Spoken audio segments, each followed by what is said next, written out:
มาสงค้า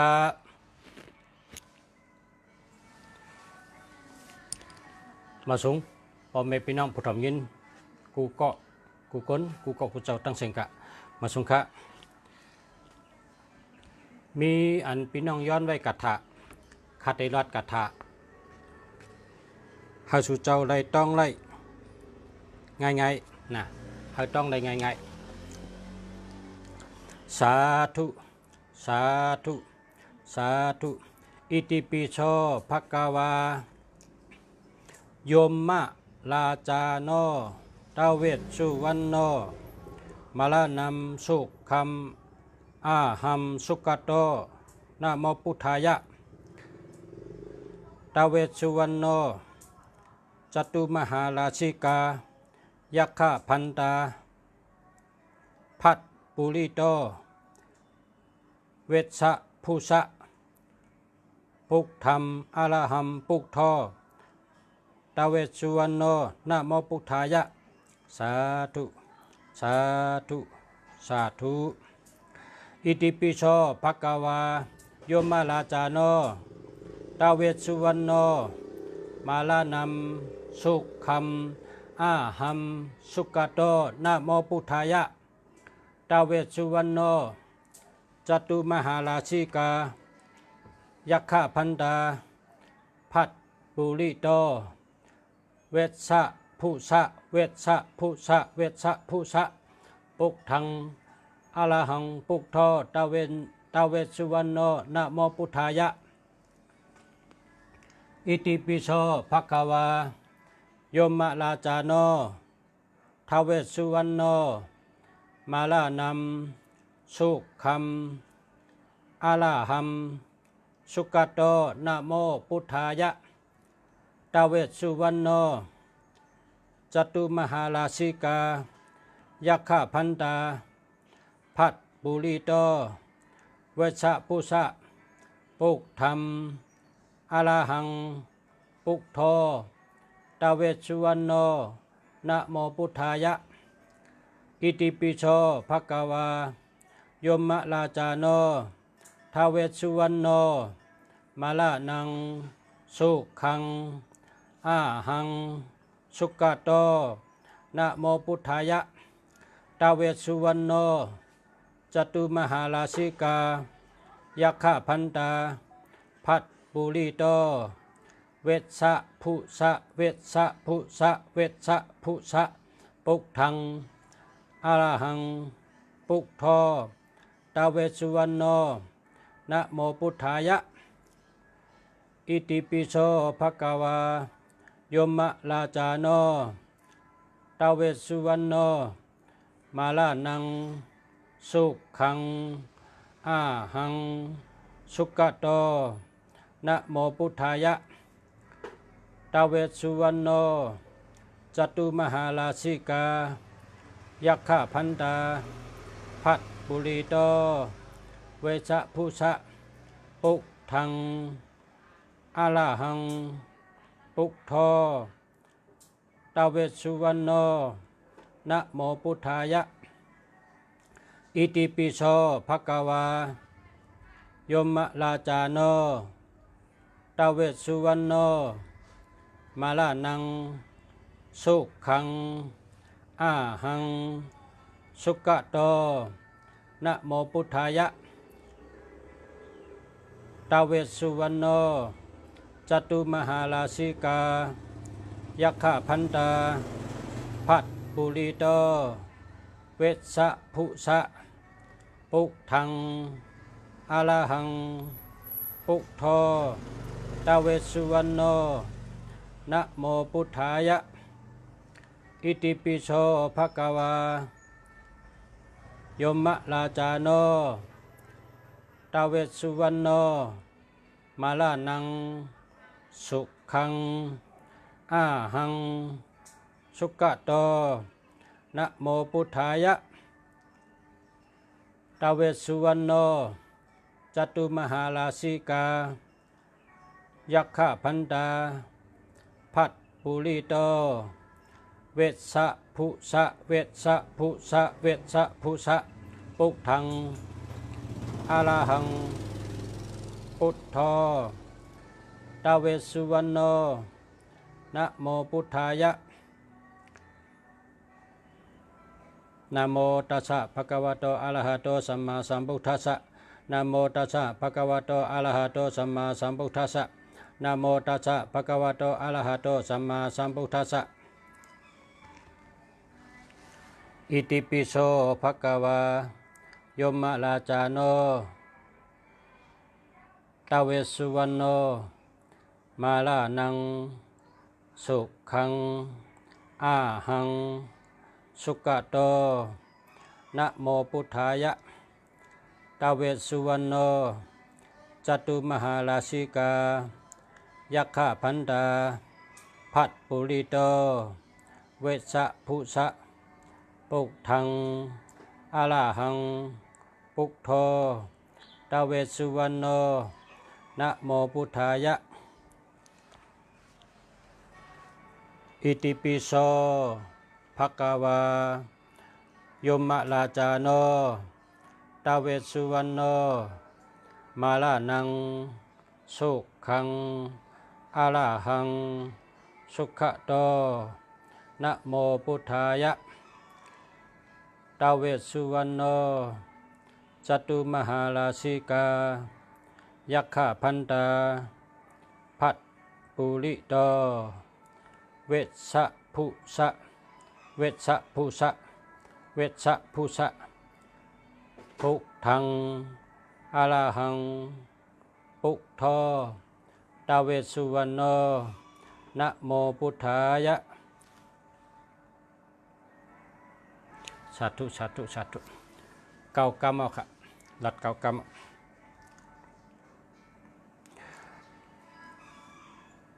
พี่น้องเขาเมื่อว่าเขาโทรมาว่าลิกก็คำหมอคำไล่สอนลิกเมื่อก็เรียกในทุกข้าน่ะปอเมฆะเฮ็ดสนเฮ็ดนาเฮ็ดไทยเฮ็ดการเขาขายใหญ่มากก็ลิกกันว่างไล่สอนให้เปาะกำไว้พระก็หมอลิกก็หมอให้เมียวเนี่ยว่าสำคัญอะไรกัดถาหันเสียเมืองดีลาดนั้นเฮแลย้อนมาเขาเจ้าย้อนมานะเมื่อใดก็ขาเลยอัดเสียงให้เลยส่งเลยตี้เสียงเสียเลยส่งปันเขาเจ้าอันชูเจ้าว่าจอมนะว่าจอมเนี่ยว่าติดิกว่าติดิกติดต้องกับหังกุยถ่อมน้ำถ่อมน้ำถ่อมน้ำก็ต้องถ่อมน้ำก็ต้องถ่อมน้ำก็ต้องเลยยินน้ำเลยหันน้ำเลยยินน้ำเลยหันน้ำอันนี้ก็ต้องเลยเตรียมน้ำเลยเตรียมน้ำอันนี้ก็ต้องเลยว่าน้ำเลยว่าน้ำอันนี้ก็ต้องนะลายสอนเด็กในมันมี4ลายเตรียมน้ำก็ต้องว่าน้ำก็ต้องตุ้ยน้ำก็ต้องถ่อมน้ำก็ต้องนะสู่เจ้าถ่อมน้ำนะเพราะถ่อมน้ำสู่เจ้าติดต้องเลยนะเพราะชาติลาดกาเก่าเปลี่ยนนะมาเกิดเนี่ยนะเพราะเขาติว่าในเขาว่าสาธุสาธุสาธุนะโมตัสสะภะคะวะโตอะระหะโตสัมมาสัมพุทธัสสะนะโมตัสสะภะคะวะโตอะระหะโตสัมมาสัมพุทธัสสะนะโมตัสสะภะคะวะโตอะระหะโตสัมมาสัมพุทธัสสะสาธุสาธุสาธุยากว่ากระถางนะอิติปิโสภะคะวายมราชาโนท้าวเวสสุวรรณโนมาลานังสุขังอาหังสุขโตนะโมพุทธายะท้าวเวสสุวรรณโนจตุมหาราชิกายัคฆพันตาพัดปุริโตเวสสะภุสะเวสสะภุสะเวสสะภุสะปุกธรรมอะระหัมปุกโธตเวสสุวรรณโนนะโมพุทธายะสาธุสาธุสาธุว่าจะไหนว่าถึง ว่าปีปีว่าปีปีว่าถึงนะอันนี้เป็นกถาเจ้าเปิดเงินเจ้าเปิดคำกถาเจ้าเปิดเงินเจ้าเปิดคำกรรมไตเขาได้ว่ากถาเจ้าเปิดเงินเจ้าเปิดคำอันเวชสุวรรณเนี่ยเวชสุวรรณในเป็นกรรมปาลีเวทในเป็น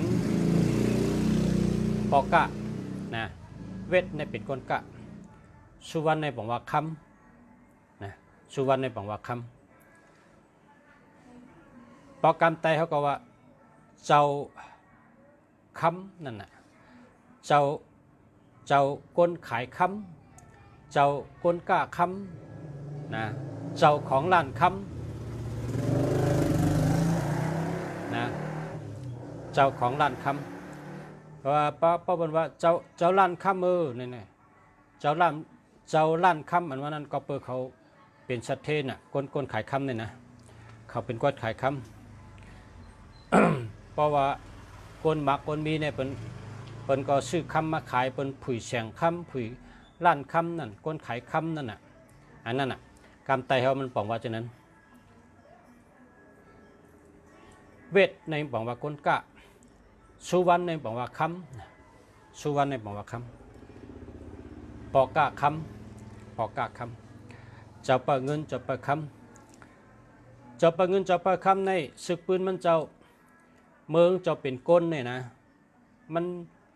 มันเป็นก้นขายอ้อยมันเป็นก้นขายน้ำอ้อยครับมันผูกอ้อยให้ได้ขาย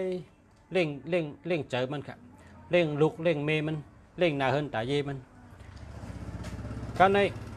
มันขายอ้อยในขายดีนะเนี่ยว่าขายน้ำอ้อยเนี่ย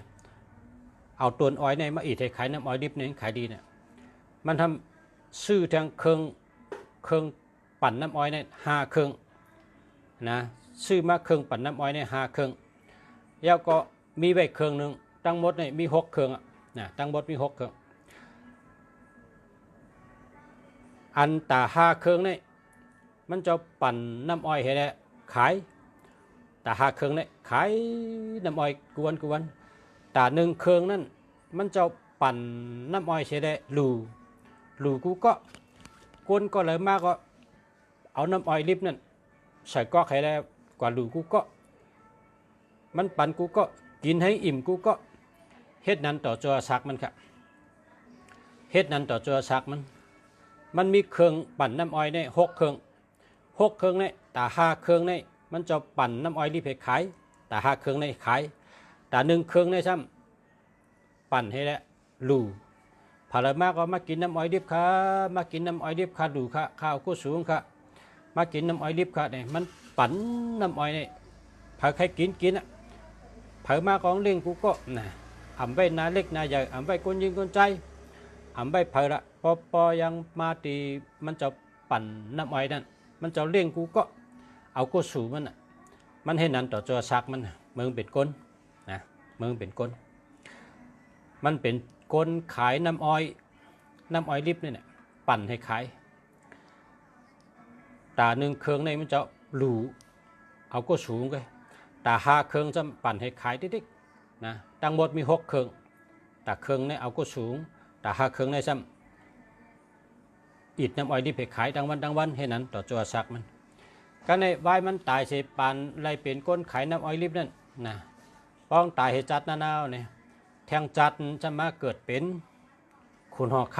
ำปิ่งป้าสาระมาเกิดเป็นขุนหอคำปิ่งป้าสาระไรเป็นก้นมักก้นมีไรเป็นสัตเทไรเป็นขุนหอคำก็ในขุนหอคำปิ่งป้าสาระในช้ำเฮ็ดย่องใส่ได้หลู่พระเป็นเจ้านะเฮ็ดย่องให้ได้หลู่สังขาเจ้ายาหันเจ้านะย่องหวยลูกบุญขุนหอคำปิ่งป้าสาราในซ้ำไรเฮ็ดย่องเฮวเลยหลู่ท่านพระเป็นเจ้าตีชนก็หลู่ตีเฮ็ดย่องก็หลู่ย่องก็เฮ็ดหลู่ย่องย่ำไปเย้าลองซ้อมลองปานต่อจัวสักนะกับซ้อมกับปานในต่อจัวสักนะเมื่อเป็นขุนหอคำปัน เป็นคนเอาคำนั้นชื่อว่าคนเอาคำปิ่งป้าฉาละนั่นนะคำในไหว้เฉไรเป็นคนเอาคำยาวเนี่ยพอเชียงจัดปานคนเอาคำยาวปานคนเอาคำปิ่งป้าฉาละในป้องเจ้านอนเพเอารับไหลเงินไหลคำยาวเนี่ยมันเจ้าขึ้นเบอร์เบิ้งขึ้นเบอร์อยู่เมืองนิกปันนะขึ้นเบอร์อยู่เมืองนิกปันไรเมื่ออยู่จันที่สี่นะเมืองนิกปันจันที่สี่เปิ้นห้องว่าในปาลีในเตรียมว่าจัตุมหาราชิกาตาวาติงสาจัตุมหาราชิกานะเป็นนิกปันจันที่สี่เพื่อไรเมื่อเป็นขุนไรเมื่อเป็นขุนผีอยู่ที่นิกปันจันที่สี่ช่ำนะไรเป็นคนอคำผีตั้งเสียงก็เป็นผีตั้งเสียงเป็นผีรู้ผีพายก็เยอะเป็นผีเป็นชังก็เยอะมันเจ้าเลยเป็นคนอคำเป็นตั้งเสียงนะไรอุปเปิงตั้งเสียงกำในพอถึงแทงปานมันเจ้าเป็นคนอคำผีก็มันซ้ำกับห้องเอาผีทั้งหลายเนี่ยให้กัดถ่อมตะลาพระเป็นเจ้านะให้กัดถ่อมตะลาพระเป็นเจ้าพระเป็นเจ้าฮอตะลาเจ้ายาหันตาฮอตะลาตีเลยก็มันให้ผีเนี่ยมันก็อ่อนหัวเลยกัดถ่อมตะลาพระเป็นเจ้ามันเจ้าเนี่ยยุ่มย้ำพระเป็นเจ้าปุกทะกตมะพระเป็นเจ้ากุสุมันเจ้ายุ่มย้ำแล้วก็มันเจ้าเลยแต้มเด็กหลู่ต้านพระเป็นเจ้ามีในปริกีตอนที่8ชื่อห้องว่าอัตนาติยสุขนะครับอันนี้เป็นคนอคำผีเจ้าในคำเดียวครับเจ้าปะเงินเจ้าปะคำเนี่ยแต้มเฉลยหลู่ต้านพระเป็นเจ้ามาเล่าลัดพระเป็นเจ้าว่าเจ้าพระเป็นเจ้าฮอติคาแค้นต่อไว้เมตตากรุณาหักเนือผีสางสัตว์ก้นฮอลอดในปันกัถาอาตานาติยสุขเชกัมขาเพราะว่าผีให้ตั้งหลายในตึกกึดนำนาอันตีอัมไปยุมปุกทะพระเป็นเจ้าเท่านั้นเพราะว่ายาหันเจ้าเขากว่าแก้งตะลาเนื้อเถินเนื้อคือกว่าเฮ็ดการดีกู้สู่เมื่อในจึงผีให้เจ้านั้นเขาเตยะเตเก้าเจ้ายาหันเขาก็เปิดเจ้านั้นแหละนั่งฮือเขาเตอ่ำยะอ่ำเก้าเจ้ายาหันอันกะแก้งตะลาจอมตนไม่ตนตอกนั้นแค้นต่อเจ้าพระเป็นเจ้าฮอกะไว้เจอเมตตากรุณาฮอปันสอนปันอัตนาติยสุขติเวเนียชัตวะพิชังชัดก้นตั้งเสียงและยาหันเขาเจ้าตั้งหลายเตียนกัดถมตะลานั่นเสกำขามันเจ้าต้องปั่นให้เจ้าพระเป็นเจ้าเอากถาอัตนาติยสุขในฮอพอฮออัตนาติยสุขในผีอันเตรียมไปยุ่มพระเป็นเจ้าเนี่ยพอได้ยินเนี่ยก็ยุ่มมาคำเดียวนะ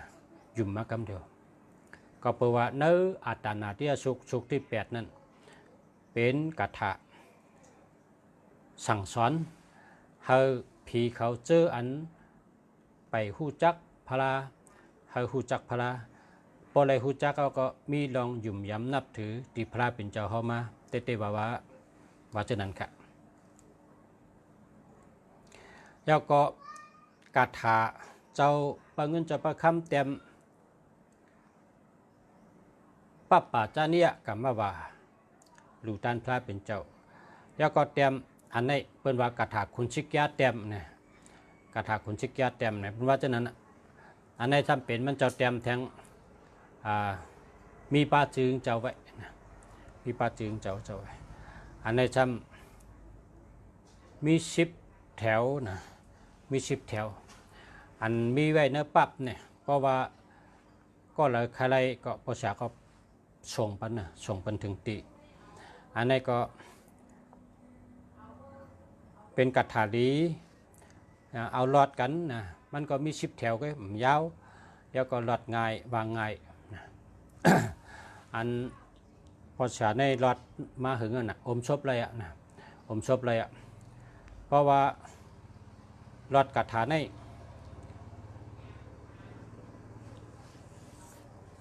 อาโจมันเนี่ยมีเงินมีคำยาวกอเป้ผีนะที่ในเมืองไทยเนี่ยมีอาปุ่มอันหนึ่งอาปุ่มก้นสองก็โผเม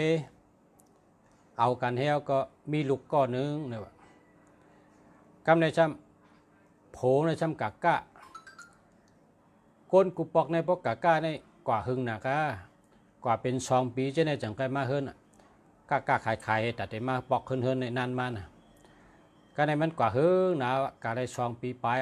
มันมาขึ้นเฮิรนก้นหวานน้ำลาดมันว่าเมื่ออย่าไปเมื่อเฮิรนมีเมื่อตายว่าจะไหนก็ในมันทำยุ่มทำใจโอ้มีเขาตึกหนุ่มที่ตายเป็นกอลัดมันไม่อยากไปเมื่อเฮิรนมีเมื่อตายก็ในมันจะมาช่องได้ว่าอยู่ไกลมันจะไม่ช่องได้ว่ามันจะเตะห้าเป็นวางตายเอาจะเตะห้าเขาได้กันอยู่ที่แป๊บที่ลับให้ช่องได้ก่อนมันจะมาช่องได้ว่าหันเมมันในหุงเข้าหุงพักนุ่งโคเหม่อเฮอยู่ไว้ที่เฮิรนมันนะตั้งลูกตั้งล่างให้อยู่ไว้กับเฮิรนมันไปตายมันเป็นผีมันเฮ็ดจังนั้นไปเปิดทาคนกากะกำในมันก็ยุ่มเพอมันว่าเปิ้นดัดเปิ้นแหลนก็มันนำไปตายแล้วมีตัวมีเจอแล้วมันก็มาอยู่จอมมันนอนจอมมาอยู่จอมเปิ้นก็รัดนะเมื่อนอนเฮียงกันนะมีเมื่อตายมันก็อยู่ต่างที่เฮมันก็ยุ่มเพออยู่จอมผีมันผีเมตายนะการในมีปอกหนึ่งเขาสำเฮ็ดพักเฮิรนเขาในเป็นเฮิรน2 จั่นเฮิรนสูงแต่หลังในเป็นมัดโวไกนั่นน่ะตั้งเหนือในเป็นอยู่ตั้งเติงมัดโวไกกำในจำมันเฮ็ดพักเร่งโผงเนี่ยเราใส่หมักผ้าเนี่ยหมักผ้าได้เราได้บีบใส่ในพักนั่นกำในจำหมักผ้าในจำหลุดมือลงกับหลุดมือเหตุตกกับตะเฮิรนบนตกกับตะเฮิรนบนก็ในโผงว่ามันเป็นทั้งเขาแต่กับปิดเนื้อสวนบนมะเหมอเนี่ยว่าเขาแต่กับปิดเนื้อสวนมะเหมอตกก็ยาวละหมักพางเขาแต่กับหาเนื้อสวนมาอันเหมอเอานี่กันโผงลงเฮิรนกว่าโผงซ้ำลงเฮิรนกับมันกว่าเนื้อสวนมันทำว่ามันคุกจะอะไรอันแต่กองว่ามีมาตายไม่อยากไปเมื่อเฮิรนอันนั้นมันทำลักช่องได้เมย์ว่ากันเมย์เขาในเป็นวางตายจึงเขาซ้ำตัวซ้ำเป็นก้นหัวซ้ำตายมันทำคุกจะอะไรอันแต่กองสอนว่าไม่อยากไปเมื่อเฮิรนเมย์มาตายอันนั้นก็ในมันทำไหวมาด้วยขึ้นที่เฮิรนลักช่องได้ทางไม่กำเมย์มันเนี่ยเอามือเนี่ยยาวเหก็เสียลงหูรองให้ก็ลงกับเก็บหมักพาเตอเฮิรนมือมันในยาวมี3 บางก็ในมันหันว่ามือมันยาวมีเป็นมี3 บ้าละมันจะมือโกนอะไรเอาปนันเด้เนี่ยว่ามันจะมือโกนอะไรมันได้หันกับตากับเนี่ยเมย์มันเนี่ยอยู่ที่เนื้อเฮิรนเนี่ยเอามือตอดตรงหูรองให้ลงเก็บหมักพาเตอเฮิรนมันยาวให้3 บางก็ในมันก็ในใจมันก็วนน้ำมันก็กับปิดหมักพายมาเฮิรนให้มากินข้าวก็ในมันว่าเขากินข้าวยาวเขาตีย้อนมือใบพาราตีจ้องเหมือใบมุนเจ้าเหเขาไม่เลยมือจ้องหึงเมมันก็ว่ามือใดมือใบพารามือใบมุนเจ้าก็ในมันก็วนมือจำตังแบบแต่ก่อหลัดว่ามีมาตายไม่อยากไปมือเฮิรนก็จะมาอยู่กับเฮิรนเนี่ยเพราะหึงแต่ว่าเมื่อได้ก็สัมพันธ์มือเลยยาวมีเป็น3 บ้าลูกเหนือเฮิรนให้เสียลงหูรองเก็บหมักพาขึ้นมาเนี่ยเพราะเป็นก้นเองก็ไม่เฮ็ดอะไรต้องติดใจเต็มใจเตะก็ได้มือทำมันเจ้ากันเพราะเป็นมันเจ้าในมันแหลนก็ได้มือทำมันเจ้าเพราะฉะนั้นมันมือติดจองมือไว้พาราตะกาก็ว่ากากใครก กล้ามยัดไขมันริวเนาะมาขึ้นขึ้นเนาะมาข้าเจ้าชามาอยู่กันเลยมาอยู่ขึ้นเฮินเก่าไอ้ข้าตะกาไม่อยู่จำเพออยู่จำเขาไม่ลูกอ้อว่าตะกาลงมีตะกาลงในตายเอานะว่าจะเนี่ยมันจะว่ากันไหนมันว่าใจเตะฮะคนวันก็ว่าไม่ตายเหมือนเจ้าก็ว่าไม่ตายนี่ใจเตะฮะถ้าอันไม่อยู่จอมนั่นเป็นทางอ่านมันก็วนนะใจมันก็ทำมันเจ้ามันเจ้าได้เปิ่นแลนจ้าแลนมันเจ้าได้เปิ่นแลนในพิษชีนึงเปิ่นแลนมันเจ้าเนี่ยราชเชื่อมันตายเตะฮะตายเตะค่ะตากามหู้ฮะหู้ข้ากะก้าลงข้าเขายินเปิ่นลาดมันยุ่มเปิ่นห้าข้าก็มือคล้องได้มันไปตายแล้วบิ้วแล้วกันนี่มุนเจ้าว่าตะกาตั้งหักตั้งแปลงในเมตตาตั้งหักตั้งแปลงในมันเกี่ยวกันมันก็ตึกหักตะกาวก็เพราะฉะนั้นนั้นก็ตะกานอนติจ้องอะไรคำนี้เพราะใครหันว่าใจเต้ก็คำนี้นอนติจ้องให้เลยมันก็ว่านอนก็นอนกันนอนติจ้องให้การในพอนอนติจ้องในพอกลางคืนในผีเนี่ยมาจำไข่พักตูในกาไข่คัดซอจ้องเนี่ยเข้าเลยกูฮู้เข้านึกเข้ามานึกจ้องเข้ามานึกจ้องพอออกกัดด้วยในสูงพอปนต้นไม้วะมาห้องโผล่มือเฮอแน่มาจ้องมาไว้พลาไว้บนเจ้ามือเฮอแน่เนี่ยมันก็ลาดว่าไปมือนอนจ้องก่อนนะมาผงไว้มือมาเหาะเมมาห้องทั้งคืนมันหูดีนากันเลยแต่ว่าเมนั่นตายก็ได้เปิ้นก็จูเฮ็ดลองอันนี้พวกผักไข่ตุ้ยก็กัดด้วยเนื้อหนังไทยนะเปิ้นมีไว้นะเพราะผักไข่ตุ้ยปมหมอกำไทยก็เข้ากับด้วยเนื้อยูทูบไปอันประชาไข่เนี่ยนะมันมีอันเตงเปิ้นท้องว่าหนังโปรแกรมไทยนะโปรแกรมไทยก็ว่าวิดีโอจัดร้านเห็นเนาะยุคสินเนี่ยยุคสินห่างตรงเนี่ยกัดด้วยเนื้อเข้ากับด้วยเนื้อยูทูบนะเตรียมลิกไทยเตรียมว่าเมนัดเนี่ยนะเตรียมมาเช่นนั้นนะพอเตรียมเช่นนั้นได้คืนมาแล้วด้วยทั้งวันลองอ่านบทจากใครเนี่ยมันยาวน่ะการในเพราะว่าโผงก็หัวเนี่ยจังเปิ้นจังหาศาลาหาฉากจ้าเหี่ยวหามุนเจ้าเขาจะในเปิ้นขึ้นกับช็อตมันเฮิงกับเกิดเท่านั้นนะเปิ้นขึ้นกับด้วยที่คุ้มเห็นเปิ้นกับเผาไผ่ทางกั้มเห็นเปิ้นกับช็อตมันแทงกับเกิดก้อยกับเปิ้นเฮ็ดหลายเมียวมันเกิดละลาค่ะมันเกิดละลามันก็จอมยาจอมเก่าเปิ้นจอมหมังเปิ้นให้นั่นเด็กๆก็ได้เหมือนเจ้าหลวงปางจังเอากระถาอันปอเสียว่านี่แหละกระถาอันลัดเครื่องอยู่เมื่อไกลเนี่ยนะอันว่ามีชิปแถวเนี่ยกระถาคุณชิกยาเต็มมันเขาว่าเนี่ยนะเอากระถาเนี่ยเปิ้นขึ้นกับคุดเอาก็โหมันนั่นเอาดุบมันนั่นฮะเปิ้นขึ้นกับเอาดุบก็โหนั่นมาแค่อ้างเฉยเพราะแค่อ้างเฉยขึ้นเอากระถาเนี่ยเป่าเฉยค่ะเฮียก็ขึ้นเฮ็ดไล่เหมือนอย่างคนตายเฮขึ้นหอปันหยัดน้ำปันแล้วก็ขึ้นเผาไผ่ดังกำเฮ็ดไหนจังไปขึ้นได้กับเกิดเฮผีก็หายกับกับเก้าพระแทงไอ้ปองว่างกับเกิดอ่ะนี่กะนั่นแหละกระถาเนี่ยมันกัดนะกระถาเนี่ยกัดเฮ็ดจังไรมาใครอาปุ่มเราเนี่ยก็เพื่อว่ากับกายด้วยกระถาอันประชาธิปันชูเจ้าเนี่ยกระถาเนี่ยมันกัดนะเพราะว่าหันป่าเหี่ยวเป็นหูหันหูเดิมนัดเถินนัดร้อยเดิมอึ้งเป็นหูไว้ฉะนั้นเปิ้นเอากระถาเนี่ยเตรียมใส่ที่ไม้ไม้ก้านเนี่ยนะเตรียมใส่ที่ไม้ก้านเนี่ยเอากระถาเนี่ยเป่าไว้เป็นกับปิกหูฉะนั้นเปิ้นปิกเปียด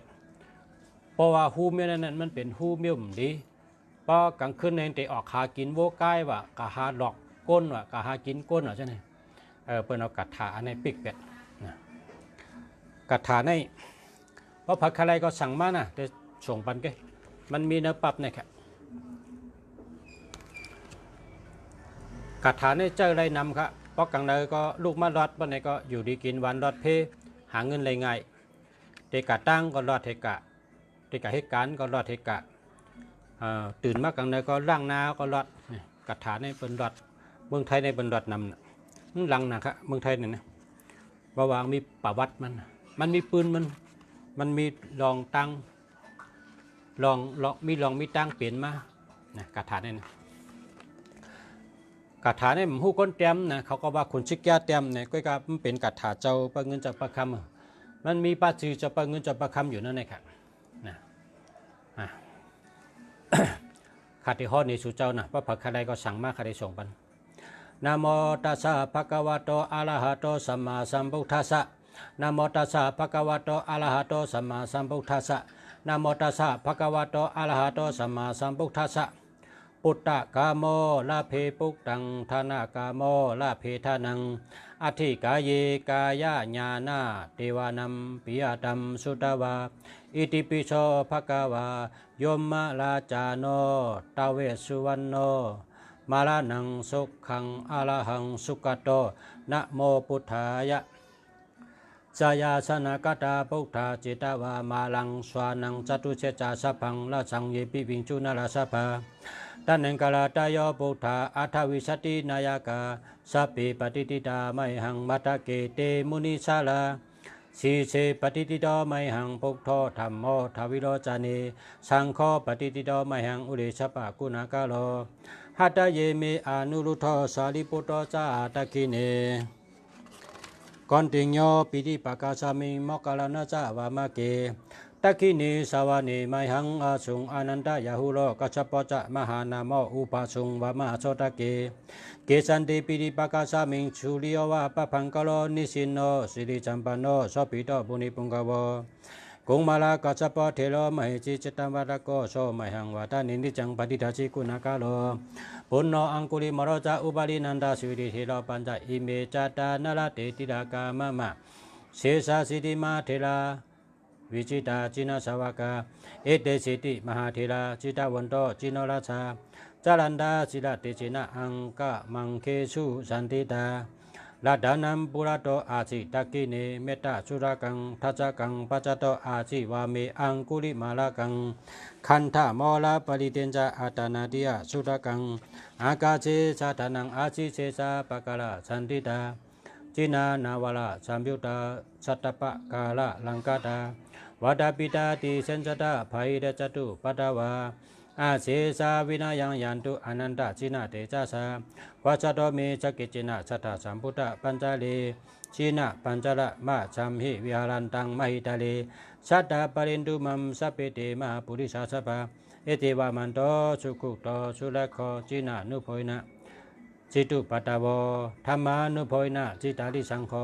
สังฆานุโพยนะจิตันตรายโยสัทธรรมะนุภาวะปาริโตจาลามิจินะปัญจเลติสาธุสาธุสาธุนั่นเป็นกัตถะพระภักคาไลก็สั่งมามันเป็นกัตถาลีมันเป็นกัตถะกับไก่จอมเจ้าประเงินเจ้าประคำในเหมือนกันนะเจ้าชาอันเจ้ากัตถะอันในเฉได้ซ้ำป๊อบคึกบึ้นไว้เนี่ยจือว่าเจ้าชาป้าในอันที่เอาเจ้ากระถาในกับปิกเป็ดผีให้ฉันบ่เย็นกว่านี่เพราะว่าเจ้าชาหลงนะจันโตเนี่ยว่าเจ้าชาหลงจันโตเจ้าชาป้าเนี่ยนะสมเด็จพระพุทธเจ้าจันโตนะในพอเขาติดรอดกระถาก็เขาก็คู่ใจกรุงเจ้าว่าป้าย้อนอักขังเจ้าใจตื้อนะเจ้าชาเขาเจ้าชาสมเด็จพระพุทธเจ้าจันโตค่ะเขาติย้อนเจ้ากระถาให้เฮกัดเฮยำใส่กำค้าว่าเจ้าในสังกัดรัฐก็ดีนะเจ้าในมันเจ้าในเป็นผู้เจ้ากระถาในและถ้าบอกกึกปืนไว้นะในศึกปืนมันเจ้าเมืองกับหันกระถาในก็อยู่ไว้เนื้อเบอร์ปีเบอร์ฐานนะครับอยู่ไว้เนื้อเบอร์ปีเบอร์ฐานเห็นแล้วเจ้าก็เป็นคนอันนั่งสมาธินะนั่งสมาธิเห็นแล้วมันเจ้าผู้ว่า กาถานี่เป็นกาถาลีเฮก็เตรียมออกมาให้มาฮอหังกุยก็ได้ปอฮอเนี่ยไล่อาจูงนำมาให้ก็เจ้าจังว่ากาถาในเตรียมมาดีเบอร์ปีเบอร์ทานก็อันตกก็จะมี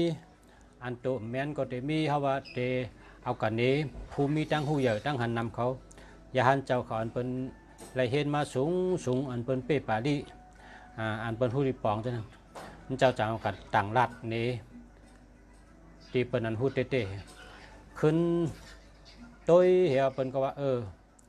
เป็นกาถาอันเกี่ยวเพราะเป็นวอกเนี่ยนะมันกล้องกันเนี่ยเกี่ยวกล้องข้องกันไรดีนะในกาถาเนี่ยเพราะเป็นจังวันเต็มวอกนั่นน่ะเหมือนคนเต็มวอกมันวอก3 แถววอก3 ตัววอก6 ตัววอกหลายตัวเนี่ยมันเกี่ยวกล้องไก่กันได้ดีนะเนี่ยว่าคนมีตังหูเขาว่าจังนั้นมันเป็นคนนั้นหันเป็นเห็นสูงให้อ่องสูงอ่องปาลี่ลาดปาลี่ไรนั่นหูดีปองนั่นลาดว่าแค่เมื่อนะ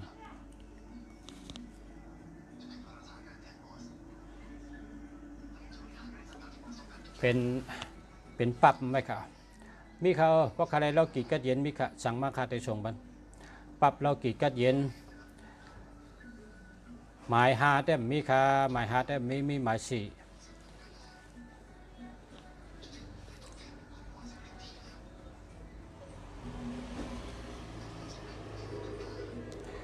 แล้วก็กาถา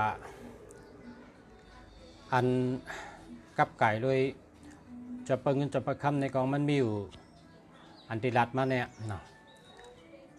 อันนั้นก็ได้หู้ได้ยินก็มาต่อไต่ใครในกันอันพอไม่พี่น้องเขาเลยเอาหลอดนะหลอดเอากองติดเลยพอนดีอันอยู่ดีกินหวานแล้วก็หลอดเพแล้วก็หาเงินก็ทั้งเลยก็หาง่ายแล้วก็หลอดเพดีนะอันนั้นก็ใครหอยจับตัวอันหอยจับตัวก็มีนะจะประเงินจะประคำอันหอยจับตัวก็มีอันนั้นก็ใครเลยเอาเมื่อกบไก่ไว้ตั้งหอตั้งเฮินไว้ในเข่งพระในก็มีค่ะนะไว้ในเข่งพระก็มี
062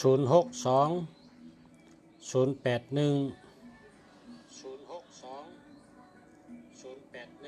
4459อันนี้หาเมินนะ4459อันนี้หาเมินนะคาไลคาปับกัถาปับคาไลก็ตักมาค่ะปับกัถาเจ้าปะเงินจะประคำใน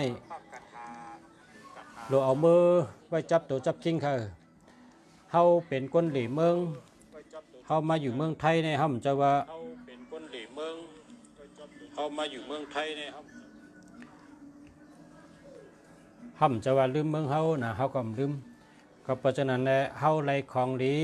เฮามีของหลีเฮาก็บ่ไล่เฮาหลวเมืองเฮาหันเมืองไทยเป็นจังไหนนี่ก็เปิดว่าเปิ้นปกป้องเฮ็ดสร้างมาปียาวข้าวหึงมันขึ้นใหญ่เมืองเฮาซ้ำเป็นที่พังหกพังเหเฮาเป็นที่เกิดเฮาวันเกิดเฮาหนังฮือแลวันเฮาเมืองเฮาได้ขึ้นใหญ่เหมือนหนังเมืองไทยเพราะเฮาเลยหันอันดีเ เขาก็ใครเอาเมืองเขาเพราะว่าเมืองไทยเป็นเฮ็ดคือให้เปิ้นขึ้นเยอะเนี่ยเขาก็ใครมือเฮ็ดเมืองเขาตัวเหลียวในเขาชุดต้องย้อนชูเมืองเขานี่ย้อนในเมืองไทยนี่กัดเย็นมันของเมืองไทยอ่ำว่าเป็นขุนป้าเหลออ่ำว่าเป็นเพออุปเปิงก็เยอะก็ให้หลีเหมือนเมืองไทยก็เขากัดแต่มืออยู่ขึ้นบ้านเขาเมืองเขาเฮ็ดสวนเฮ็ดนามันเกี่ยวนะเมืองเขาในมันเกี่ยวเชื้อเจอดีนะสวนก็กัดตะหนึ่งเฮ็ดเย้าไรนาก็กัดหนึ่งเฮ็ดเย้าไรทางห่างว่าตินว่ามือเหอยู่เลยเพราะว่าสวนก็นำนาก็นำเพราะฉะว่าตีลิ้นเนี่ยมันโดดซื่อหรอเมืองเขาน่ะผักอะไ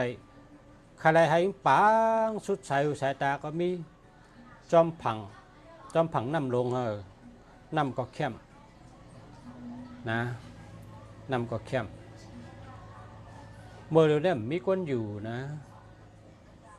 ให้สั่งอะไรเปิ่นอยู่เนี่ยเมื่อกูปอกเนี่ยเลยโกมานครับ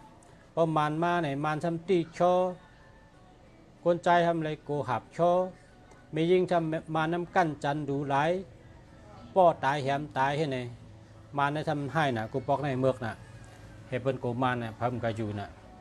เขาขาตั้งเขาอยู่ในตั้งปอดเขาในโอ้ปังสุดสายตามันโดดซื่อปักขาวาแต่มันโดดซื่อตีดินนี่มันโดดซื่อเมื่อย้อนก้นหลงอันเป็นปู่กั้งปู่เฮงเขาการที่มากใครอยู่กันนั่นเนี่ยย้อนให้นั่นก็ไรเอาการแต่หนึ่งน้ำก็เข้มนะน้ำก็เข้มนะ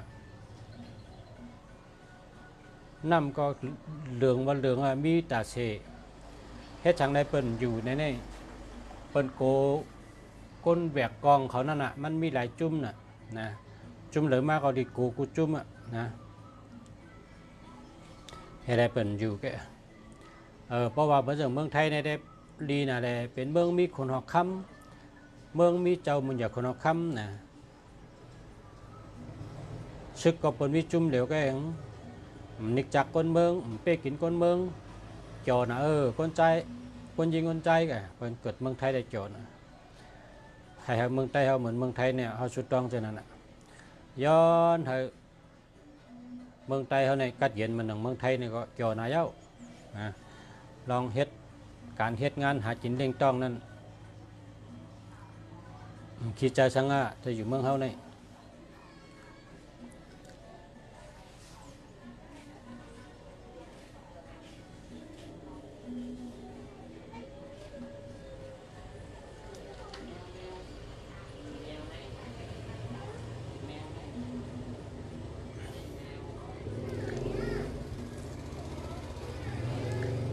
094 429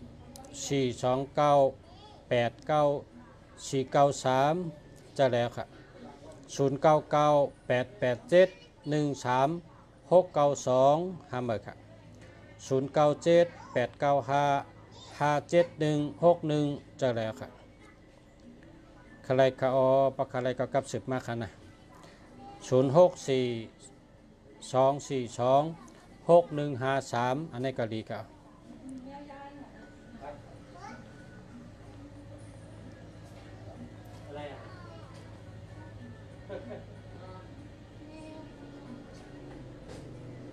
080 516 8368เจอแล้วครับ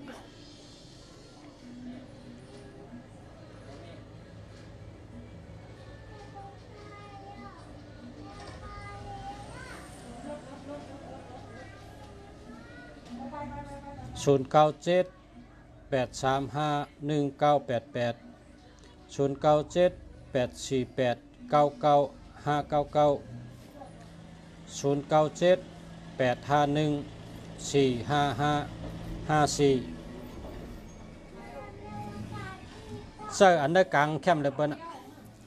อันดับกลางในเข้มเลยเปิ้ลเจ้า0978489999อันในเข้มเลยเปิ้ลเจ้าอันเดียวนั่นนะเข้มเลยเปิ้ลเจ้าไรกูอนุก็อันดับกลางในเข้มเลยเปิ้ล 0805175945นั่นนี่เจอแล้วครับเจอแล้วเพราะว่า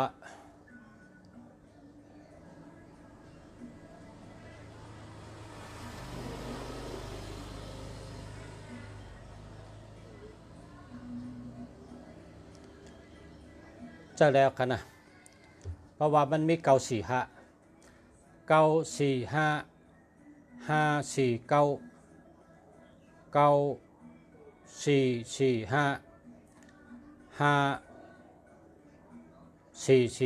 ะเนี่ยมันเป็นก้นลักแหลมครับพอพอใจก็มันเป็นก้นมีปัญญาก้นมีปัญญาก้นลักแหลมมันเต็บมากมีย้อนตั้งลักแหลมเขานั่น0998845788อันนี้ก็เจอแล้วครับ099270280007อันนี้หาเมื่อครับ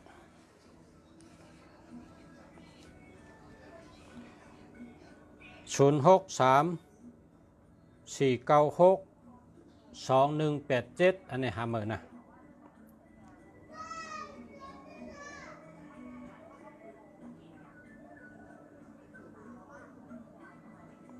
0843980116หาเมื่อครับ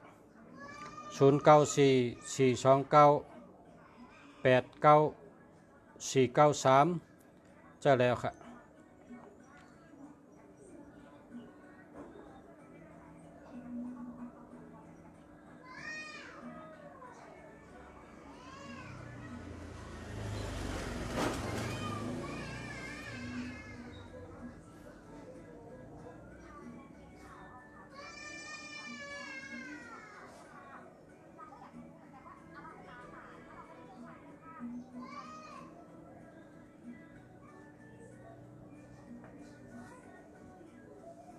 ถ้าชดอยู่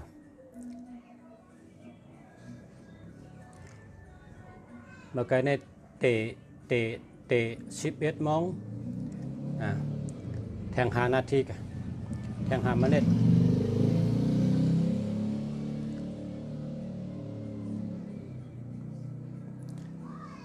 มีปีน้องย้อนมากัดถา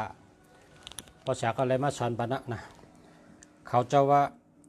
เขาขาในเกิดมาในลิเกมโมหิเมียวโมหิโตเมื่อก็เรียกก็ปอเมในใจเหตุการณ์พอเปการไปงานก็ทำตีนาเฮือนังเพิงมันเห็นไงกี่โมหิโตโมหิเมียวครับซ้ำคาไรกัดถาอันภาษาลาดเนี่ยก็ถ่อมน้ำค่ะนะเพราะถ่อมน้ำติดต้องก็เร็วไงถ่อมน้ำก็ต้องตุ้ยน้ำก็ต้องเต็มน้ำก็ต้องว่าน้ำก็ต้องมันมี4 ลายเนี่ยลายสวนดิกเนี่ยนะ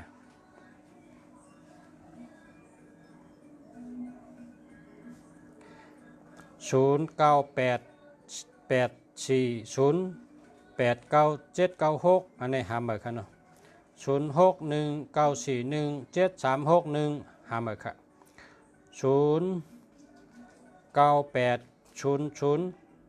0800872238ทำเลยครับ0838187261อันนี้ก็หาเหมือนนะหาเหมือน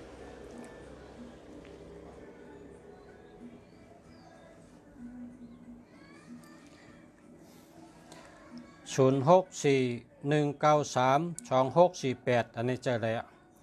0977354019หาเหมือนกัน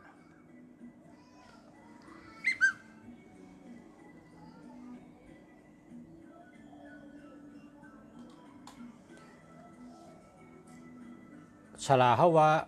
ก้นในมันมีบทครับ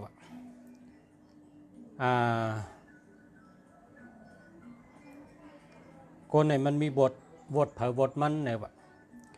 อันก้นอันหลุดขำบทเนี่ยบทเขานานอ่ะก้นอันมีบทเนี่ยก้นบทหนาเนี่ยเพราะว่าบทคำไปเปเนี่ยเปิ้นมาฮอตลาช็อตเขาก็ทอมเอาใจใส่ยาวก็เปิ้นเอาปิญญาดี มาสอนปันเขาก็เอาใจใส่เปิ้นรัดนี่ว่าหมายพงในพระเจ้าจังไหนในอ่ำดีเป็นเจ้านั้นเป็นเจ้านั้นเนี่ยรัดนี่เขาก็เอาใจใส่นะเขาเอาใจใส่ป้อมเอาใจใส่ก็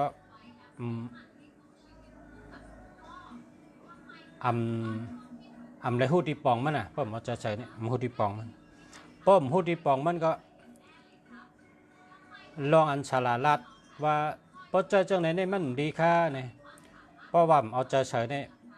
มันถ่อมมันยินป้อมเลยยินเนี่ยก็หู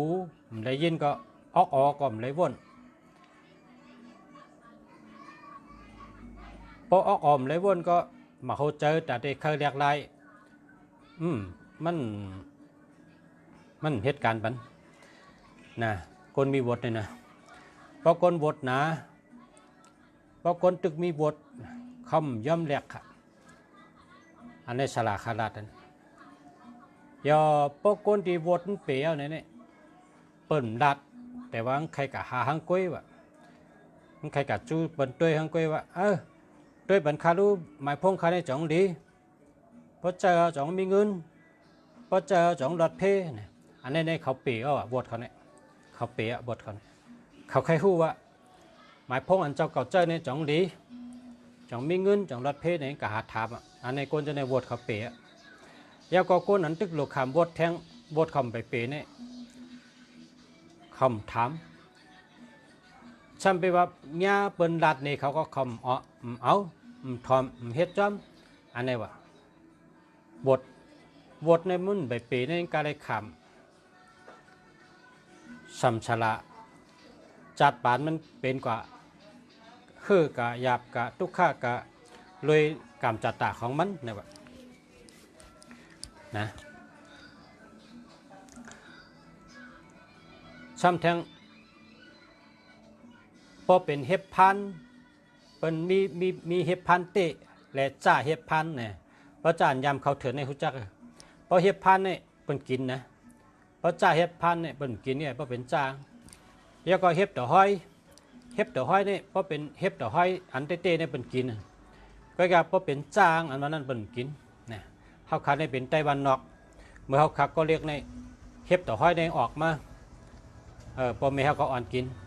การในซ้ำออกมาแทงเหมือนเห็บต่อห้อยดีๆท่านอันนั้นพอไม่เขาว่าอย่าไปกินอันนั้นเปิ่นกินมันเป็นจ่างไว้เนี่ยนะเห็บต่อห้อยก็มีจ่าและเห็บต่อห้อยเตะเห็บปกก็มีเห็บปกอันจ่าและเห็บปกอันเตะเห็บพันก็มีเห็บพันอันจ่าและเห็บพันอันเตะเพราะอันเตะเนี่ยกินได้ค่ะเพราะอันเตะเพราะเป็นจ่างในเป็นต้นกินนะเป็นโกเบอร์การในเมื่อเดี๋ยวในลุงเสียในเท้าเป็นก้นดวงเท้าวนว่าก้นเขาในก็จะมีเหมือนหนึ่งเห็บพันเหมือนหนึ่งเห็บต่อห้อยเหมือนหนึ่งเห็บปกทำมาวนได้ก้นหมังก้อนในเขาชื่อว่าเป็นก้นแต่งเป็นจ่างไปใจก้นนะโตก็เป็นก้นพังหางก็เป็นก้นก็กลางเป็นจ่างอันว่านั้นใจเขาเนี่ยเป็นก้นค่ะในเป็นห้องจากก้นยาวก้นหมังก้อนในอาช่างขึ้นอาช่างเนี่ยเป็นกันดีอ้ำเขาก็เลยคอยเป็นเพราะเป็นกรรมไทยในเป็นว่าเกียรติเอเกียรติปีเนี่ยมันจะเกียรติหนึ่งเกียรติช่องเนี่ยเกียรติชงขึ้นก้นเนี่ยก็เหมือนนั้นปรามีเผาปรามีบ้านเนี่ยเป็นกันก็ดีอ้ำจะเกิดมาวันเดียวกันก้นเกิดวันเดียวกันก็การขาดทบผันว่าเหมือนกันเสียเอ็ดค่ะเหมือนกันเสียเอ็ดเพราะว่าฮอไปต่างว่าพวกคนเกิดวันไหนเนี่ยเมื่อไหนเนี่ยข่าวว่าแต่มันเมียนคำพองมันเมียนคำพองก็แปลว่าซ้ำไปว่าเกิดเงี้ยวันเดียวกันก็จะอันขาดทบผันเนี่ยตั้งเฮ็ดตั้งสร้างต้นเหมือนกันคนเกิดวันเดียวกันก็จะอาแก้งก็เหมือนกันตั้งเฮ็ดตั้งสร้างตั้งเกียกก็เหมือนกันเปิงเฮ็ดเปิงสร้างเปิงลาดเปิงจ้าเปิงเจ้าปรีมายาเหมือนกันเห็นไหม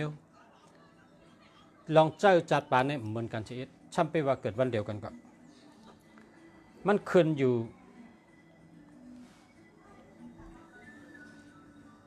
บุญเผอบุญมันกรรมเผอกรรมมันกุศลเผอกุศลมันปารามีเผอปารามีมันและเดี๋ยวได้ว่าจะนั้นอยู่ค่าทางแต่เพราะว่าฮอดเพราะฮอดไปต่างว่าเพราะเกิดวันในตื้นเดี๋ยวได้เป็นไหนตื้นเดี๋ยวเป็นไหนนี่เพราะเพ่งค่าตัวทบในค่าในตัวทบตั้งแต่อาศัก19ต่อถึงอาศัก60ในค่าให้เสียไปต่างในอันค่าทบพันก้นในมันเหมือนกันวันได้วันเดียวกันมันเหมือนกันพอเฮาเตะฮอว่าคนวันไหนตื้นเป็นไหนเป็นไหนเนี่ยแม่นคำพองก็คำพองได้มันแม่นครับนะเช่นนั้นครับ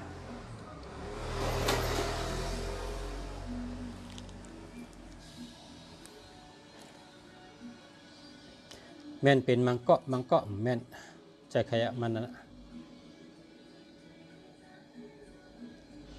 พันหันกงเก้ากับทุทีนะทุทีที่กงเก้านั่น0641138587อันนี้หาเมื่อนะ0619322116อันนี้ก็หาเมื่อครับ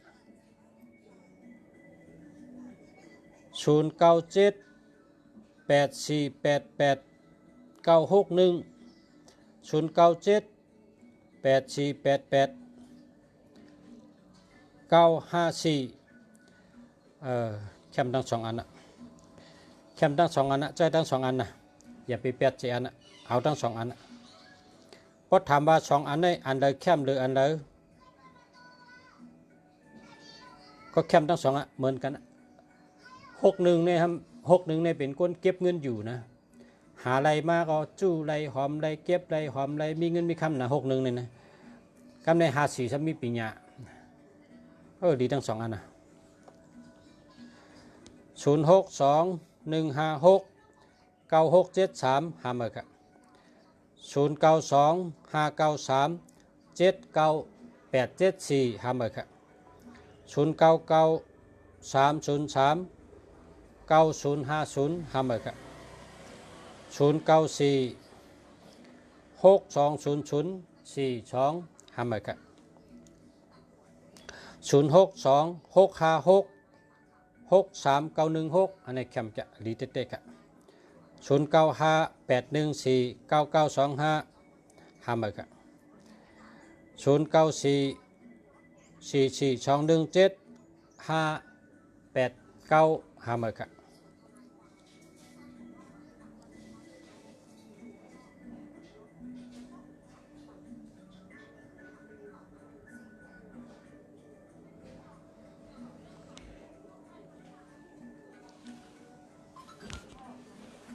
เต็ม1 ชั่วโมงแล้วครับเต็ม1 ชั่วโมงอ่ะพ่อแม่พี่น้องเขานะเต็ม1 ชั่วโมงครับเอากันให้ก่อนนะพบกันแทงพอตัวตันวันเหมยามเหมนะวันนี้ก็ขอบใจกูก้นครับขอบใจใหญ่น้ำตีเฮ็ดก็เขาต่อถึงเต็ม1 ชั่วโมง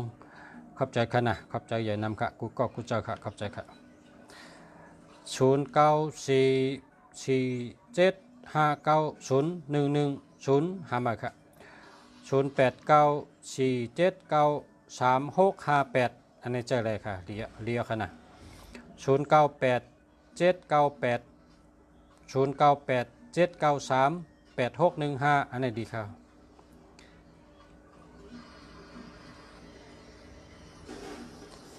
นอนพันหันโป้นะเสือหวยตีบัวโทษทีตีบัวเนี่ยลาบเดียวพันหันโป้เนี่ย0634917367ทำมาค่ะยินจมค่ะนะยินจมเหมือนกันค่ะขอบใจค่ะขอบใจค่ะขอบใจค่ะขอบใจค่ะพอแม่พี่น้องเฮาได้ก็เฮาตีขาหักกูก็แลนับย้ำกูก้นขากะละวะนับย้ำกูก้นได้หักกูก็ค่ะเนาะข้าเสียเมืองลีออกรายการตุ้ยปันหมายพงพอแม่พี่น้องเขานะหมายพงจองดีมดีจองมีเงินจองรถเพยาก็ขายปับลิกไตกูมิวและมีตั้งโคสองดี อังจับพงและเจ้าปะเงินเจ้าปะค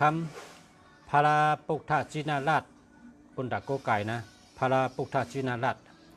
พาราเป็นเจ้าปุกทาจินาราชในประกำไตเป็นว่าพาราขุนนะพาราขุนมีกรรมมีมุนพาราขุนในก็มีน้ำจะยาวก็เจ้าศิวลีลาบหลีเจ้าสังเกตเจชเทต่อโจเจ้าอุปกุกเปเพอันนี้ก็มีค่ะเนาะยาวก็มีเจ้าปะเงินเจ้าปะคำเจ้าปะเงินเจ้าปะคำในเมื่อเดียวในเมื่อหลังในเมืองไต้ข้าในส่งเมื่อพี่น้องอยู่ตองกี้พี่น้องอยู่เมื่อวานในกันเมื่อวานในจอกเมน่ะพี่น้องจอกเมพี่น้องตองกี้พี่น้องตังยานนะพี่น้องเมืองซูนะสั่งมาส่งบันถึงเฮิรนตัวเดียวนี่มาเดียวได้ไงนะคนตีเมืองไทยในกินจังส่งโคเขามาหับตีเฮิรนลุงเสียว่าสูเมื่อส่งพันถึงเฮิรนน่ะเนี่ยถึงเฮิรนเขาเฮาออกก้าวมาถึงเฮิรนเขากำเดียวนี่เนี่ยว่าแก่บนนั้นแต่เนี่ยลุงเสียก็ปั่นมือกำไวเหกำไวจะปะเงินจะปะคำเหปับลิกไตเหยาก็จะปะเงินจะปะคำนะมันดีนะพี่น้องเก่งตองกองในสองก้อนะสองก้อในเมื่อกูปอกในเปิ้นเฮ็ดอัตราใส่เขาเปิ้นเอาหลุมก้นไตมาพังเนื้อเฮิรนเขาเหี้ยวเขาอยู่ในพิษกันเฮิรนเขาในพิษกันเมียนกันหักกันเลือดไม่เขาก็จุดด้วยกันเลยก็ว่าเฮิรนอยู่ในเปิ้นเอาลิ้นป่าเหี่ยวมาเสือเปิ้นเอาหลุมก้นไตมาเสือเปิ้นเอาไหมหน้าก้นไตมาเปียเฮิรนอยู่ในมันดีกับจู้ฉลาดมาเกเฮกำไรการในพอมาซื้อจะปะเงินจะปะคำเมื่อในตัวเหลียวในนะเขาซื้อเมื่อใน2 ปี 3 ปีในนะเฮิรนเขาในกัดเย็นดีพิษหม้อกันให้ก็ค่ะนี่นะพี่น้องเก่งต้องเขาขึ้นรัดมาก็นั้นในเขาขึ้นรัดเป็นพี่น้องเขาหูจักไผก็เขารัดเตี้ยแต่ว่าคนต่างตีในเขาซื้อคนต่างตีในเขาเลยยินพอซื้อมาไว้ในเฮิรนในดีนะว่าเปิ้นเฮ็ดไปย่อก้าใส่ก็เกอะไรเปิ้นเฮ็ดอัดมองก็เกอะไรหมดว่านั่นนะคนในเฮิรนใกล้พิษกันก็ปอกก็ไก่เฮใบเฮรอดกัดทางให้เนี่ยพิษหม้อกันว่าเนี่ยคนในเมืองไทยเนี่ยทำอุบกันนี้กันพออุบนี้กันเขาสั่งมาซื้อที่ลุงเสียก็ส่งมีคนกินจ้างส่งเขาคนที่เมืองสุเจ้านั่นแหละเขามาหับที่เมืองไทยนี่ลุงเสียรัดต่อเขาว่าชูเมื่อส่งถึงกะเลยส่งที่ก้าส่งที่เฮิรนเขาเอาก้าเมื่อส่งถึงเฮิรนเขาก็เดียวเนี่ยว่าเขาเอาก้าเขาเนี่ยกว่ากูเวียงค่ะเมืองใต้เนี่ยกากูเตียวันนั้นเมืองใต้เนี่ยเมืองสูก็เขาถึงเฮิรนกาไล่คาก็ถึงเฮิรนกาจอกเมก็ถึงเฮิรนเมื่อตั้งย่านก็ถึงเฮิรนค่ะเกิดพี่น้องนำข้ามเขาคาไลจ้าก็ไปมีคนส่งโคตั้งนั้นนะคนส่งโคเมื่อถึงนำคำในคนคาไลหนามือนำคำก็ยังไปมีคนส่งค่ะพี่น้องนำคำเขาก็คาไลหลายก็ไปมีคนส่งถึงเฮิรนค่ะเนาะนั่นตัวหลบเมื่อส่งถึงเฮิรนเขานั่นก็เขาเป็นพี่น้องอยู่ตั้งแดนดินนี่จับปุ่นนะเอาใครจะปะเงินจะปะคำแบบนั้นก็สั่งมาหลายก้อนก็ไปได้ชงที่น้ำคำนะมีพี่น้องใครดีจะปะเงินจะปะคำเนี่ยนะก็ไก่ไว้ดีนะนี่ประชาก็ไก่ไว้เนี่ยมีตั้งหลังประชาเนี่ยเขาว่าเขาก็ไก่ไว้ก็อันเนื้อเฮิรนเขาในมันลุ่มแล้วก็พอเขามีเงินก็มันลุ่มซุ้มมีรถมีกาก็ลุ่มแล้วมีวัวมีไก่ก็ตายสังเลี้ยงหมูก็มันตายสังนะเลี้ยงหมูขบองหมูตายกาละเลี้ยงไก่ตายกาละเลี้ยงวัวก็วัวตกคอกตกฮึกตายกาละให้เนี่ยพอเขามีจะประเงินจะประคำในมันยาเพจะนั่นเพตุเพตับเพมิกษาต่อสู่เพนเป็นเฮ็ดไปย่อก้าใส่จะในมันเฮกังได้ดีๆนะครับ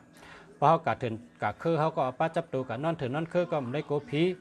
ลองเผ็ดได้หลอกในมันหลอกละครับนะมันรัดเพดีนะเขากว่าตั้งเลยพอเขาโกเขาจับตัวไว้นะเผ็ดก่อมหลอกผีก่อมหลอกพอเขาอยู่ในวันในเมืองเขาโกเปิ้นเฮ็ดไปย่อก้าใส่เขาโกเปิ้นปล่อยอาตาใส่เขาก็โกไก่ไว้ตั้งเฮิรนไว้ในเข่งแพร่ค่ะมันอยู่จำแพร่เจ้าค่ะมันเมียวอยู่จำแพร่เป็นเจ้ากำเดียวหรือมีพระราสูงเห็นมีจะปะเงินจะปะคำจำกันค่ะมันอยู่จำกันค่ะไว้ตีเดียวกันค่ะไว้เข่งเดียวกันเพราะว่าผักอะไรก็กลับสืบมาตั้งหมายพงนะผักอะไรก็กลับสืบมาตั้งหมายพงพอชาติส่งปันส่งเมื่อถึงเฮิรนกำเดียวค่ะในเมืองใต้ในส่งไรกุเตียค่ะคำนี้นะเรือพี่น้องตองกี้เขากุปอกในพี่น้องตองกี้ได้กล่าวที่กามันเตเลกำในได้เจ้ากาเมื่อถึงเฮิรนมันเตเลก็มีนะพี่น้องใต้อยู่มันเตเล พี่น้องไต้อันอยู่มันเตเล่เป็นกล้าขายเป็นขายโคกับเมืองอินเดียปุ่นหนึ่งเขาอยู่มันเตเล่ก็เขาเฮ็ดโคส่งขายกับเมืองอินเดียอ่ะอันนั้นก็เขามาซื้อที่ในดีนะอันนั้นในเป็นเข่งกันลองไปมักมีเนี่ยเป็นแป่งกันนะการเมืองนั้นว่าแป่งกันนี่ว่าเข่งกันส่งโคกับเมืองอินเดียนี่ว่าทีมกันชงนั่นก็แข่งกันชงเข่กันชงพอมีจะประเงินจะประคำในเขาก็ลูกค้าเขาก็เอาที่เขาเจ้าก็เงินก็ไล่ดีเขาก็เลยส่งโคลีนั่นก็ส่งกับขายอินเดียเขาว่าเฮ็ดมันเตเล่แต่ว่าส่งกับขายอินเดียอินเดียเมืองกาลาปุ่นเนาะนี่ก็เป็นมาซื้อจะประเงินจะประคำมือนั้นเป็นยามาซื้อหลายปอก็เมื่อป้นมาหลายปีก็เป็นขี่เมื่อเปิ่นไปเป็นยอดการในเป็นขี่เครื่องบินมากว่าขี่เครื่องบินเฮียก็มาลงตะกี้เล็กแล้วก็มาลงเชียงใหม่เป็นมาซื้อมือปอกกันในกันซื้อแทงมันเตเล่ก็ซื้อมือหนำจะประเงินจะประคำในฮอดมันเตเล่ก็หัดหนำลีก็ไก่จะประเงินจะประคำในลีนะครับลองการมักมีลีนะที่หนึ่งในการมักมีลีเพราะว่าจะประเงินจะประคำในเมืองเขก็เมืองเขในเป็นว่าเทพเจ้าแห่งโชคลาภเนี่ยเทพเจ้าแห่งโชคลาภกามเขเป็นว่าไซชิงเอะนะกามเขนะไซชิงเอะเพราะกามเก็บป่านในเก็บป่านเขาก็ไก่เป็นห้องว่าพิชมอนนะกามเก็บป่านในเป็นห้องว่าพิชมอนในกามไตเขาก็ว่าเจ้าประเงินจะประคำผู้มักมีอุดมสมบูรณ์นะมักมีผู้เมียวนั่นนะกามเก็บป่านว่าพิชมอนปปในเมืองที่8เนี่ยเป็นห้องว่าเจ้าชัมพารานะกามที่8ในชัมพาราเนี่ยบอกว่าผู้เป้าสมบัติโคของอุกจับปริพกะเงินคำตั้งเซิงนั่นแหละเนาะกรรมที่8ในห้องว่าเจ้าชัมพารามีกูเมืองเมืองเป็นกินจากมาชงเลยนะหรือเมืองไต้หวันว่าเมืองฮ่องกงว่าเมืองสิงคโปร์ใช่ไหมมันก็โกไก่กันเป็นอันเมียวหลีเนี่ยมาจำปืนพระเป็นเจ้าน่ะเป็นก็โกไก่กันก็กับพี่น้องไต้เขาในแห่งแหลมผู้จักในก็เปิดว่ามาในเขาปิกหูปิกตาคนเมืองมาในกูปอกในเปิดห้องว่าแมนมาโซเซเดตล้านจินปาตีอันว่านั่นเมื่อปันหนีวินนี่มีเพอหันนอกเมืองเนี่ยนะลองนอกเมืองก่อมเขาเมืองมันนอกเมืองมันก่อมนอกเมืองเป็นปิกวันปิกเมืองเหอุบเปิ่งมาปียาวข้าวหึงน่ะเพราะว่าหนีวินตายในซ้ำมาแทงต้านช่วยอันว่านั้นแทงให้เนี่ยนะมาในเขาปิกเมืองยอพี่น้องเมืองใต้เขาในอันหูแรงตาแรงอีกหนึ่งก็กระโจออกวันออกเบิ้งนี่กะนะคำพองก็กะสอนปิญญาเมืองนอกเมืองนาคำพองเป็นกับเมืองญี่ปุ่นก็เลยปิญญาญี่ปุ่นมาคำพองมาสอนเมืองออสเตรเลียเป็นก็เลยปิญญาออสเตรเลียมือคำพองก็สอนเมืองอเมริกันเป็นก็เลยปิญญาเมืองอเมริกันมาเจอมาให้การเมืองไทยก็เลยตั้งหู้เมืองไทยได้เรียกลายตั้งหู้ขึ้นอย่างมาชงจำพี่น้องไทยแล้วก็ลองอยู่ลองกินลองลัดลองจ๋าลองนุ่งลองไหวลองต้งนึงกูเปิงก็เลยว่าขึ้นอย่างน้ำย้อนว่าเมืองไทยนั้นจับเมืองไทยอันจำกันนะแต่พี่น้องไทยเขาก็มันออกวันออกเมืองมันหูแรงตาแรงนำมาลักแรงลักแหลมได้นำมาก็เพราะฉะนั้นในคนหูจักน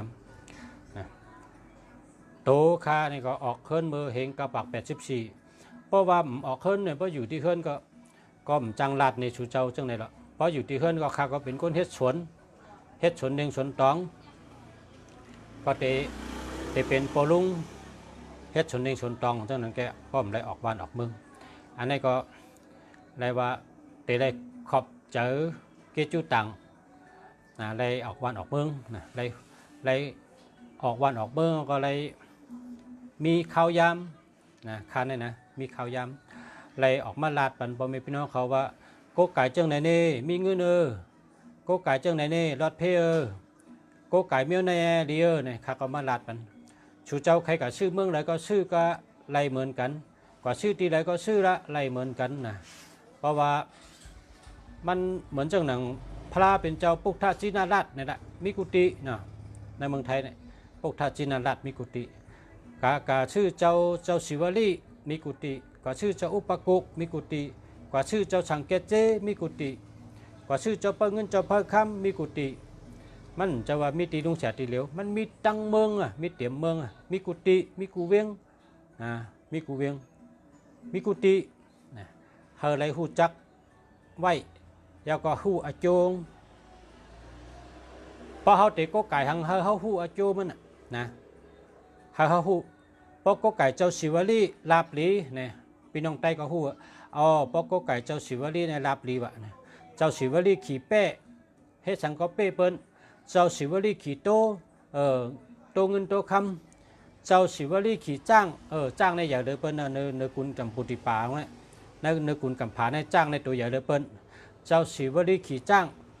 เจ้าศิวลีขี่ม้าม้าในม้าเงินม้าคำกำไตเขาหวังม้านะม้าจังว่ากามมันหลีกำไตเขาไหนหลีกามหลีกำไตเขาเนี่ยเขาหูติป๋องน่ะเจ้าศิวลีในลาบลีน่ะศิวลีเจ้าศิวลีขี่เป้เฮ็ดสังก็เป้เปิ้นเจ้าศิวลีขี่ม้าเงินม้าคำเจ้าศิวลีขี่โตเงินโตคำเจ้าศิวลีขี่จ้างจ้างในอย่างเดียวเปิ้นในกำผาเนี่ยเฮ็ดในนั่นน่ะมันเป็นอาทิตย์เป๋งป่องนะเขาเฮ็ดทั้งกล้วยเลยเฮาก็เปิ้นก็เฮ็ดทั้งเปิ้นอันมีอาทิตย์เป๋นั่นนะพอเป็นพี่น้องเขได้เปิ้นเฮ็ดเจ้าเมกอนอินในขี่มังกรนะประกำไตเฮาสปองว่าเหือเนี่ยเจ้าเมกอนอินนี่เป็นพระโพธิสัตว์เป็นนายขาวอันไรตาลาแล้วก็มีเมตตาสูงนะอำแจกเพก้นอำแจกเพก้นนะอำแจกเพครับใครเป็นก้นทางก็เป็นนะเพราะเป็นก้นไหนมันมีเมตตาตาจ้อยเลยนะเฮ็ดนั่นแหละเปิ้นก็นับถือเจ้าเมกอนอินเนี่ยเจ้าเมกอนอินเนี่ยมันเป็นนายขาวอันอ่องไรตาลาอ่องไรตาลามีใจเมตตาสูงนะเบิ่งเขในเฮ็ดทางเจ้าเมกอนอินเนี่ยขี่นักกานี่กำไตเฮาว่านักกาเนี่ยกำเขาในห้องว่ามังกรในผู้ยิ่งใหญ่เนี่ยว่าใหญ่ผู้ยิ่งใหญ่ขี่นั่งวินได้ลงแล้วนำก็ได้ขึ้นนึกกลางหาวก็ได้เนี่ยว่าเหมือนจังอาปุ่มใต้เขาว่าเกียงเชิงเมืองคอนตึกกันในกลางหาวจันจองสิงมุนีกุงแปงตึกกันในกลางหาวเอาหมอกกุมเฮ็ดดินังขนาดเพราะเฮอก็เจ้าแสงเมืองเจ้าสุไลมังกันตั้งผีดูผีไพ่จะไหนอาปุ่มเมื่อกุปอกในใต้เขาก็ไม่รู้อาปุ่มว่านั่งเนื้อหมอกกุมเพราะเฮอนะเพราะว่าอาปุ่มจะไหนนะเพราะเมืองใต้ก้อนขอมาก็เตเป็นตีโกไก่ปุ่นตัดใต้เขาเพอมังก็จะให้ออกมาเจ้าแสงเมืองนะเจ้าแสงเมืองในก็ตึกกันดังไพ่นะขึ้นได้เนื้อหมอกกุมจะไหนเมืองเปิ้นในเปิ้นขึ้นใหญ่นะเปิ้นขึ้นใหญ่เปิ้นก็เฮ็ดจะมีคนอินเฮมีนำนะจะมีคนอินเนี่ยวินหนูก็มีขี่นักก้าวก็มีเอาเงินเอาคำปืนบันจะไหนก็มียาดน้ำบันจะไหนก็มีนะการได้มีอาทิตย์เป๋งเพราะว่าใต้เขาไข่โกไก่ก็เดี๋ยวได้หัวอาทิตย์เป๋งจะมีคนอินในอันเฮ็ดมือนำนั่นน่ะอันนั้นในเพ่แบบนั้นจะมีคนอินเนี่ยเพราะผักแค่โกไก่ก็โกไก่อันที่มือนำนั่นน่ะแล้วก็อันที่หยัดน้ำได้นะอันที่หยัดน้ำได้จำปุ่นตาก้นอันกว่าปันเปิ้นกว่าแจกปันเงินเปิ้นกับแจกปันตั้งกินเปิ้นกับแจกปันโคเปิ้นพอมีเงินก็มีกาจ่ายให้หมดเนื้อหมดตัวพอโลพอหลล่วงอลังก็ลงหมดนะมันมีก็กับกูมันลงอลังนะมันหลัดเนี่ยทิ้งเป๋งจะนะทิ้งถอกน้ำเลยนะถอกหมดถอกเอาน้ำเตาปักคิดไว้นั่นนะนั่นเป็นปุ่นตะก้นนั้นจอยโหลจอยเปิ้นจอยทั้งหมดตัวเจ้าเก่าได้กินก็กินจอยเปิ้นให้เปิ้นได้กินพอมีเงินอลังตัดที่ลงทุนเจ้าเก่าได้มีก็กับกูเปิ้นมาลงกับยิ้มต่างที่มาลงทุนเนี่ยลงอลังเนี่ยมีอธิเป๋งเนี่ยนะเพราะสุเจ้าไข่โกไก่เนี่ยเพราะว่าโกไก่เฮามาคามีเนี่ยหลุดไรโกไก่อันมือนำนั่นน่ะอันนั้นเองเป้ยันชูแล้วก็มือนำก็เหตุการณ์หลายๆเมี้ยวนั่นน่ะแต่มือซ้ำยิบไปนำเตาเนี่ยมันหยาดนะยิบไปจะไหน อันนั้นแหละเก็บเงินก็ไรจูเงินก็ไรหอมเงินก็ไร หามักหามีหาขึ้นเยอะมาสูงหาเป๊ะเพเข็นนั่นน่ะคำในช่ำก็ไก่เจ้าสิวลีลาบลีก็ไก่เจ้าอุปกุกเป๊ะเพนะเป๊ะเพก็ไก่เจ้าสังเกตเจเป็นสัตเทพี่น้องเมืองเขในเป็นเฮ็ดพระปีนะเมืองเขในมีดงกะนี่มีกูจ้องครับนะมีกูจ้องพอเขามือเขากระเดตีเมืองเขในเขาหันพระปีในมีกูจ้องพระปีใน